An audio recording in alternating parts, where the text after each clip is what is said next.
அண்மையிலே ஒரு காட்சி வந்தது. அவள் ஒரு ஓரமாக உட்கார வைக்கப்பட்டிருக்கிறாள். ஒரு 50 இளைஞர்கள் நிர்வாணமாக தமிழர்கள் உட்கார வைக்கப்பட்டிருக்கிறார்கள். ராணுவத்தினர் சுற்றிலும் நிற்கிறார்கள். அதை பார்க்க முடியவில்லை. அவளை சிதைத்து சின்னாபின்னமாக்கி அதற்கு பிறகு அவளை படுகொலை செய்து ஆடைகளற்ற நிலையிலே அவள் போட்டிருக்கிற காட்சியை சுற்றிலும் இருந்து கொண்டவர்கள் நாங்கள் எந்த விதத்திலே அவளை நாசப்படுத்துகிறோம் என்று சிங்கள மொழியிலே பேசுவதை நாங்கள் வெளியிட அஞ்சுகிறோம் என்று கூறிய உலகத்துக்கு தெரிவித்த அந்த சேனல் மாவீர மகன், நான் நெஞ்சார் பூஜிக்கின்ற என் தலைவன் பிரபாகரனுடைய மகன் பாலச்சந்திரனை 5 குண்டுகள் நெஞ்சிலே துளைத்து மடிய வைத்ததை இந்த காட்சியை உலகத்துக்கு சாட்சியம் அளித்த சேனல் 4. அந்த சேனல் 4ம் அமெரிக்க நாட்டினுடைய லேர்னிங் சேனல் இந்த இரண்டும் சேர்த்து கொடுத்த நிதி உதவியினால் காவிரிப்பூம்பட்டினத்துடைய உண்மைகள் ஆய்வு செய்யப்பட்டன. இந்திய அரசு செய்யவில்லை. ஆய்வு செய்யப்பட்டவர்கள் வெளியே கொண்டு வந்த உண்மைகள் உலகத்தின் புராதனமான நகரம் இங்குதான் இருந்தது. காவிரிப்பூம்பட்டினத்தில் இருந்தது. அழகான கட்டிடங்கள் இருந்தன. நீண்ட நெடிய தெருக்கள் குறுக்கும் நெடுக்குமாக இருந்தன. எவ்வளவு உயர்ந்த நாகரிகம்! 11,000 ஆண்டுகளுக்கு முன்பு, இன்றல்ல நேற்றல்ல. அப்படியானால் அதற்கு எத்தனை ஆயிரம் ஆண்டுகளுக்கு முன்னாலே அவன் தமிழர் நாகரிகத்தை பெற்றிருக்க வேண்டும். இத்தனை அழகான கட்டிடங்கள், அதிலே நீங்கள் இங்கே காட்டுகின்ற பயன்படுத்துகின்ற பொருட்கள் அங்கே இருந்தன.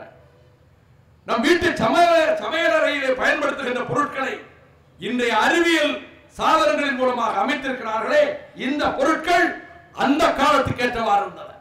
உரல் இருந்தது, அம்மி இருந்தது, உலக்கை இருந்தது, திரிகை இருந்தது, இவையெல்லாம் இருந்தன. 2500 ஆண்டுகளுக்கு முன்னாலே இருந்து எடுக்கப்பட்டவைதான் மொஹஞ்சதாரோ ஹரப்பா. மொஹஞ்சதாரோ ஹரப்பா யாருடைய நாகரிகம்? ஸ்பெயின் நாட்டிலே பிறந்த ஈராஸ் பாதிரியார் சொன்னார், இது தமிழர்களின் நாகரிகம், தொன்மை திராவிடர்களின் நாகரிகம். அது ஆச்சரியம் என்ன தெரியுமா? நான் குறிப்பிட்ட பாபிலோன் இருக்கிறதே, சுமேரிய நாகரிகத்தின் 5000 ஆண்டுகளுக்கு முன்னால் இருந்த பாபிலோன், அங்கு வாழ்ந்தவர்களும் திராவிடர்களும் ஒரு இனக்கலப்புடையவர்கள் என்ற ஆய்வு பல ஆதாரங்களோடு வந்திருக்கிறது. அந்த மொழியிலே பேசப்பட்ட சொற்கள் பயன்பாடு சுமேரிய எழுத்துக்களை கொண்டுதான் ஈராஸ் பாதிரியார் மொஹஞ்சதாரோ எழுத்துக்களுக்கு விளக்கம் தருகிறார். இந்த மொஹஞ்சதாரோ ஹரப்பாவிலே இருந்த அந்த பொருட்கள் திராவிட நாகரிகத்தினுடைய பொருட்கள். அங்கு கண்டெடுக்கப்பட்ட இசை கருவிகள், தோல் கருவிகள், நரம்பு கருவிகள், அவர்கள் பயன்படுத்திய உணவு சமைப்பதற்கு பயன்படுத்திய பொருட்கள், அங்கே இல்லங்களிலே குளியல் அறைகள், இத்தனையும் இருந்திருக்கின்றன. இவையெல்லாம் கட்டிடக்கலை, தொன்மை கட்டிடக்கலை, தமிழர்களின் கட்டிடக்கலை. கட்டிடக்கலையை 3 விதமாக சொல்லலாம். நாகரம், வேசரம், திராவிடம், 3 விதமான கட்டிடக்கலைகள். கிரேக்க கட்டிடக்கலை வேறு, காந்தார கட்டிடக்கலை வேறு. நான் கூறுவது நாகரம் என்கிற கட்டிடக்கலை நர்மதை நதிக்கு வடக்கே இருந்த கட்டிடக்கலை. அந்த கட்டிடக்கலை சதுர வடிவிலே, மொட்டையாக சதுர வடிவிலே எழுப்பப்படுகிற வீடு கட்டிடங்களாக இருந்தது. அதுதான் நாகர கட்டிடக்கலை. வேசர கட்டிடக்கலை பௌத்த கட்டிடக்கலை. இது நீண்ட பெரிய வட்டங்களோடு, நீண்ட அரை வட்டங்களோடு கூடிய அந்த மேல் அமைப்பை கொண்ட விதானங்களை கொண்ட கட்டிடங்களாக இருந்தன. இது பௌத்தர்கள் பின்பற்றிய கட்டிடக்கலை. திராவிட கட்டிடக்கலை இதற்கு முற்றிலும் மாறுபட்டது. அதுதான் தமிழர்களின் கட்டிடக்கலை. அந்த கட்டிடக்கலையில் எவை மீதம் இருக்கின்றன? கோட்டை கொத்தளங்கள் மீதம் இல்லை, அரசர்களின் அரண்மனைகள் இல்லை, வேந்தர்கள் வாழ்ந்த மாளிகைகள் இல்லை. அதை பற்றிய குறிப்புகள் இலக்கியங்களிலே இருக்கின்றன. ஆனால் மன்னர்கள் கட்டிய ஆலயங்கள் இருக்கின்றன. முதலில் தொடக்க காலத்திலே கோவில்களை கட்டுகிற பொழுது கூட அவர்கள் தொடக்கத்தில் அவர்கள் மரத்தால் அமைத்தார்கள், மரங்களால் அமைத்தார்கள் கோவில்களை. அது அழிந்து விடுகிறது, நெடுகாலத்துக்கு இருப்பதில்லை அறிந்து பின்னர் செங்கலையும் சுண்ணாம்பையும் கொண்டு அவர்கள் கோவில்கள் கட்டினார்கள். மரங்களால் கட்டிய கோவில்களுக்கு செப்பு தகடுகள் அமைத்தார்கள். மரங்களால் கட்டிய கோவில்களுடைய அந்த கட்டிடம் இடிந்து விடக்கூடாது, செப்பு தகடுகளை கொண்டு அதை மூடினார்கள். இன்னும் அது நீண்ட காலத்துக்கு அது நிலைத்து நிற்காது என்பதற்கு பிறகு சுண்ணாம்பும் செங்கலும் கொண்டு அவர்கள் கட்டினார்கள் கோவில்களை. இது இரண்டாவது கட்டம். மூன்றாவது கட்டம் கற்றளி என்று சொல்லப்படுகிற கற்கோயில்கள். செங்கலால் கட்டுவதும் 300 ஆண்டுகளுக்கு மேல் இருக்காது, 400 ஆண்டுகளுக்கு மேல் இருக்காது. இது ஆயிரக்கணக்கான ஆண்டுகளுக்கு நிலைத்திருக்க வேண்டும் என்பதற்காக கற்களால் எழுப்பினார்கள் கோயில்களை. கற்றளி என்று அழைக்கப்பட்டது. அப்படி அழைக்கப்பட்ட இரண்டாவது நரசிம்மவர்மன் காலத்திலிருந்து அமைக்கப்பட்ட கோயில்கள் இருக்கின்றன. இன்றைக்கு மாமல்லபுரத்துக்கு சென்றால் பார்க்கிறீர்களே கடற்கரை கோயில், அது பல்லவ பேரரசர்கள் மகேந்திர பல்லவன் கிபி 600ஆம் ஆண்டிலிருந்து 630ஆம் ஆண்டு வரை ஆட்சி புரிந்தார். அதற்கு பிறகு மாமல்ல நரசிம்மன் ஆட்சிக்கு வந்தார். அந்த காலத்திலே கட்டப்பட்டதுதான் இன்றைக்கு மகாபலிபுரத்திலே நீங்கள் பார்க்கின்ற கற்கோயில். அது கல்லால் கட்டப்பட்ட கோயில், கற்றளி. அதை போல காஞ்சிபுரத்தில் இருக்கக்கூடிய கைலாசநாதர் கோயில் முழுக்க முழுக்க கற்களால் கட்டப்பட்ட கற்கோயில், கற்றளி. பனைமலை என்கின்ற ஊரிலே இருக்கக்கூடிய ஒரு கற்கோவில். வைணவர்கள் வழிபட்ட ஆலயங்களும் கற்கோவில்கள், சைவர்கள் வழிபட்ட ஆலயங்களும் கற்கோவில்கள். திருமாலுக்கும் கற்கோயில், முக்கன் முதல்வருக்கும் தனி கற்கோயில். 4000 திவ்ய பிரபந்தத்திலே காணலாம், ஆழ்வார்கள் பாடிய பாசுரங்களிலே காணலாம், நாயன்மார்கள் தந்த மூவர் தமிழிலே காணலாம். இது மார்கழி திங்கள், இது மார்கழி திங்கள்.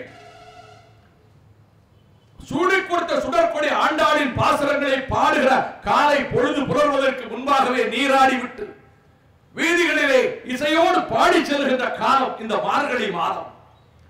தமிழர்களின் நாகரிகம் எப்படி இருந்தது என்றால், வீட்டுக்கு பயன்படும் பொருள்களை பற்றி எனக்கு இங்க பொறியாளர்கள் இந்த கண்காட்சியிலே வீட்டுக்கு பயன்படுத்துகின்ற பொருட்களை நாங்கள் வைத்திருக்கிறோம் என்று சொன்னார்கள்.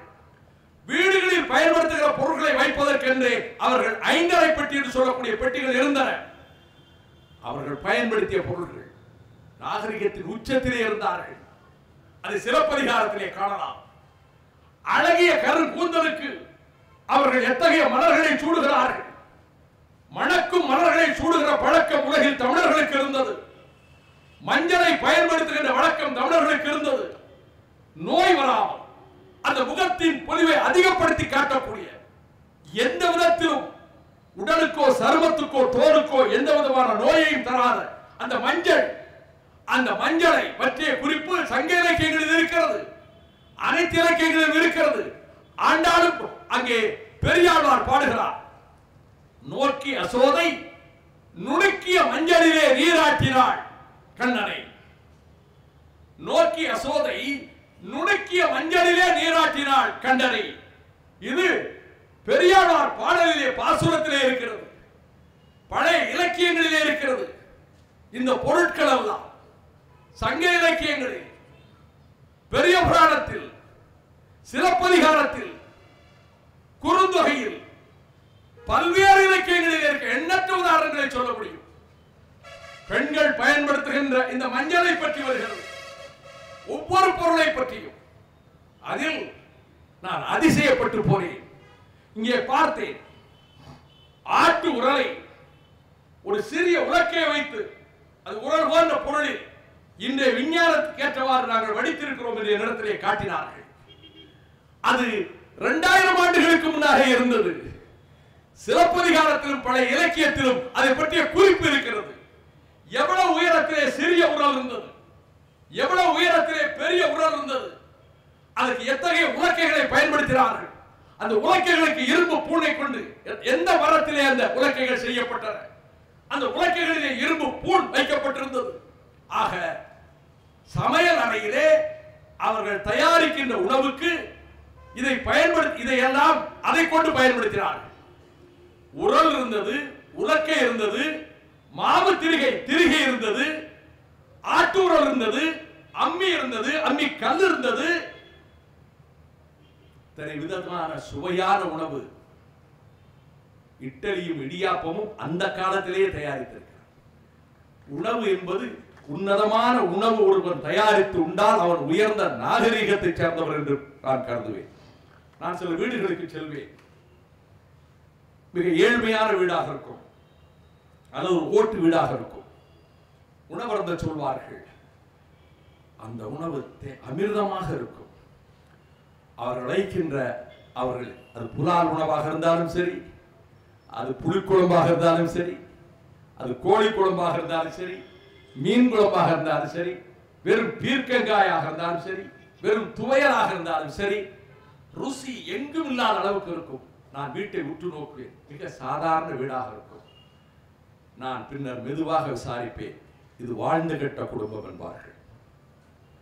ஆக இந்த சமையல் என்பது வழி வழியாக, தலைமுறை தலைமுறையாக, தாய் மகளுக்கு சொல்லி, மகள் தன்மகளுக்கு சொல்லி, பாரம்பரியமாக எங்கே உன்னதமான உணவு தயாரிப்பது அந்த வீடுகளில் ஒரு பல தலைமுறைகளாக இருந்தால் தான் அந்த ருசியான சமையலை அந்த பக்குவத்திலே, கை பக்குவத்திலே வர முடியும். உணவு என்பது அந்த உணவை கொண்டு நாகரிகத்தை பார்க்கலாம். வேகாதவை தின்றுவிட்டு எந்த சுவையும் இல்லாமல் அப்படியே வேக வைத்து தின்று விடுகிற வழக்கம் இன்றைக்கு மேல நாட்டில் இருக்கிறது. இந்த நாக்குக்கு எத்தனை சுவை இருக்கிறது இந்த உலகத்தில், தமிழனை தவிர உலகத்தில் பெரும்பாலான மக்களுக்கு தெரியாது. அவருக்கு இனிப்பு தெரியும், அவ்வளவுதான். ஸ்வீட் வச்சிருப்பான், இனிப்பு, வேற எந்த சுவையும் தெரியாது. நம் சுவையெல்லாம் தெரியாது, அவருக்கு ஒத்துக்கொள்ள சாப்பிட்டார். இப்பொழுது அறுசுவை என்பது இசையிலே 7 இசையும் தமிழனுக்கு சொந்தம், சுவையிலே அறுசுவையும் தமிழனுக்கு சொந்தம். இந்த நாக்குக்கு இத்தனை விதமான சுவை இருக்கிறது. அத்தனை சுவையும் நமது தாய்மார்கள் அந்த தலைவாழை இலை விரித்து அந்த உணவை படைக்கிற பொழுது அத்தனை சுவையும் தர முடியும் என்றால், இந்த ஆயிரக்கணக்கான ஆண்டுகளாக ஒரு உன்னதமான நாகரிகம் இருந்ததனாலே தான் இந்த உணவை அவன் தயாரிக்கின்ற எண்ணம் இருந்தது. தானாக உள்ளவில்லை, பிறருக்கு, வருகிறவர்களுக்கு, உறவினர்களுக்கு, உற்றாருக்கு வழங்கி வருகின்றான். பெருந்தோம்பு பண்பு என்பதற்கே ஒரு திருவள்ளுவர் தனி அதிகாரத்தை தந்தார். என்னையா வந்தால் போக மாட்டான் போட்டிருக்கியா, 2 நாளா கேம்ப டெண்டை போட்டான் என் வீட்டில். இவங்க முகத்தை சுழிச்சு வந்த சொந்தக்காரன் சில வீடுகளில் இன்னும் இந்த நேரம் வந்திருக்கிறான், முகத்தை பார்த்தே சரி நம்ம புறப்புறோன்னு போயிடுவாங்க. நீங்கள் இந்த முகத்தில் எல்லாம் கண்டுபிடிச்சிடலாம். மோப்ப குழையும் அனிச்சை முகம் திரிந்து நோக்க குழையும் விருந்து.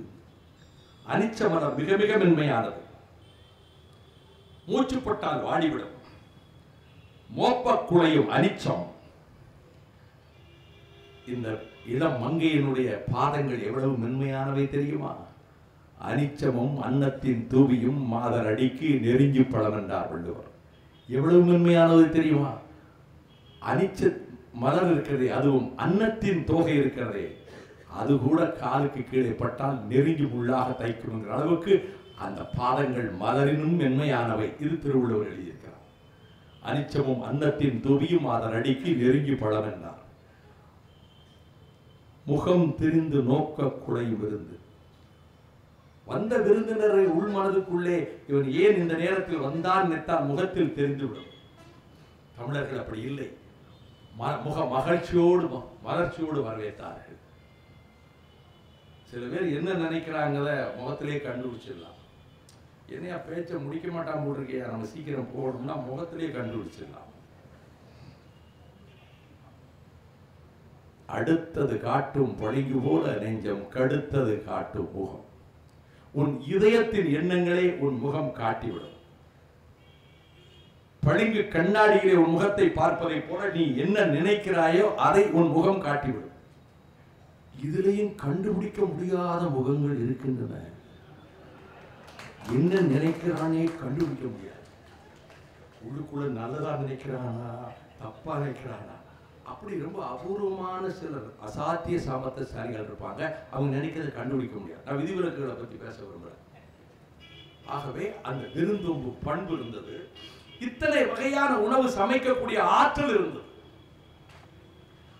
கலை என்று சொல்லுகிற பொழுது இந்த கட்டிட கலைகளிலே அந்த வீடுகளிலே, அவர் ரசித்த வீடுகளிலே நீங்கள் பயன்படுத்துகிற பொருள்களை இங்கு வைத்திருக்கிறேன். இந்த பொருள்களை எல்லாம் அவர்கள் பயன்படுத்தினார். ஏன்? நீங்கள் திருவாசக பாடலிலே கூட சுண்ணம் இடிக்கின்ற மதுரை பெண்கள் அந்த சுண்ணத்தை இடிக்கின்ற விதத்தை கூட அழகான பாடல் இருக்கிறதே. அந்த உலக்கை எடுத்துக்கொண்டு அந்த சுண்ணத்தை இடிக்கிறார்கள் உரலிலே. அது கேட்கும் பொழுதே ஒரு நாத இசையோடு வருகிறதே. அப்படிப்பட்ட உயர்ந்த நாகரிகத்தை பெற்றிருக்கக்கூடிய இந்த மக்கள் இந்த கட்டிடங்களில் மன்னர்கள் அரண்மனைகளை கட்டவில்லை. தமிழ் மன்னர்களின் சிறப்பை பாருங்கள். தான் வசிக்கின்ற அரண்மனையை காலத்தால் அழியாத மாளிகையாக கட்ட வேண்டும் என்று அவர் நினைக்கவில்லை. மக்கள் வழிபடுகின்ற ஆலயம் காலத்தால் அழியாததாக இருக்க வேண்டும் என்ற ஆலயத்தை கட்டினார். எழுந்து நிற்கிறதே ஆலயங்கள், ஆலயங்களில் கோபுரங்கள். உலகத்தில் இதற்கு நிகரான அழகுடையவை எங்கும் கிடையாது. எந்த ஆலயங்களிலும் கிடையாது. இந்தியாவில் எந்த பகுதியிலும், இந்தியாவில் எந்த மாநிலத்திலும், தமிழகத்தில் இருக்கக்கூடிய ஆலய கோபுரங்களின் அழகு இந்தியாவில் எந்த மாநிலத்திலும் கிடையாது. அது மட்டுமல்ல, அதிலே எவ்வளவு மிக மிக நுண்ணிய வேலைப்பாடு தெரியுமா? ஒவ்வொரு ஆலயத்தையும் நீங்கள் கூர்ந்து நோக்குவீர்களானால் எத்தனை அதிசயங்கள். ராஜராஜ சோழன் அவர் எழுப்பிய பிரகதீஸ்வரம், ராஜராஜேஸ்வரம் என்று சொல்லப்படுகிற ஆலயத்திற்கு மேலே அது கொண்டு போன அந்த அவ்வளவு எடையுள்ள கல்லை எப்படி மேலே கொண்டு போனான்? கிரேன் கிடையாது. எப்படி அங்கே கொண்டு செலுத்த முடிந்தது? அவன் வகுத்தவற்றிலே நீளம், அகலம், சதுரம் எல்லாம் எத்தகைய விஞ்ஞான கணக்கு அவனுக்கு இருந்திருக்க வேண்டும். அப்படி அமைத்திருக்கின்றார். அதற்கு 1000 ஆண்டுகளுக்கு முன்னாலே ஜெர்மானிய பொறியாளர்கள் திகைத்து போனார்களே. கரிகால் பெருவளத்தான் கட்டிய கல்லணையினுடைய தொழில் நுணுக்க நேர்த்தியை பார்த்துவிட்டு வெள்ளம் பாய்ந்து வருகிற பொழுது எப்படி இந்த அணையை கட்டினார் என்று அவர்கள் திகைத்தார்கள். நாம் தரையில் நிற்கிற பொழுது ஆற்று மணலில் தண்ணீர் ஓடிக்கொண்டிருந்தால் மணல் போக போக கால் உள்ளே அழிந்து கொண்டே இருக்கும். இந்த தொழில் நுணுக்கத்தை வைத்துத்தான் அவர்கள் அந்த பலத்த கற்களை போட்டு அது மணல் அரித்து செல்ல செல்ல செல்ல கற்கள் கீழே போக போக போக அது வலிமை பெற்று விடுகிறது. அதாவது 2000 ஆண்டுகளுக்கு முன்னாலே இந்த பொறியியல் ஆற்றல் கரிகால் பெருவளத்தான் இருக்கிறது. அவன் பெயர் கரிகாலன். போர்க்களத்திலே வருகின்ற எதிரி நாட்டு வேளங்கள், எதிரி நாட்டு யானைகளுக்கு அவன் யமன் போன்றவன், காலன் போன்றவன். அவனால் அவன் கரிகாலன் என்று அழைக்கப்பட்டான். 2000 ஆண்டுகளுக்கு முன்னாலே, 1000 ஆண்டுகளுக்கு முன்னாலே வந்த ஆலயங்கள், அதற்கு பின்னர் வந்த ஆலயங்கள். நான் பட்டீஸ்வரத்துக்கு போனேன் 10 நாட்களுக்கு முன்பு. ஆசைப்பட்டு போனேன். ஏனெனில் 1000 ஆண்டுகளுக்கு முன்னாலே ராஜராஜ சோழன் இலங்கையின் மீது படையெடுப்பதற்கு முதல் நாள் பட்டீஸ்வரம் கோயிலுக்கு போய் அங்க இருக்கின்ற துர்காதேவியினுடைய ஆலயத்தில் வழிபட்டு விட்டு சென்றான்.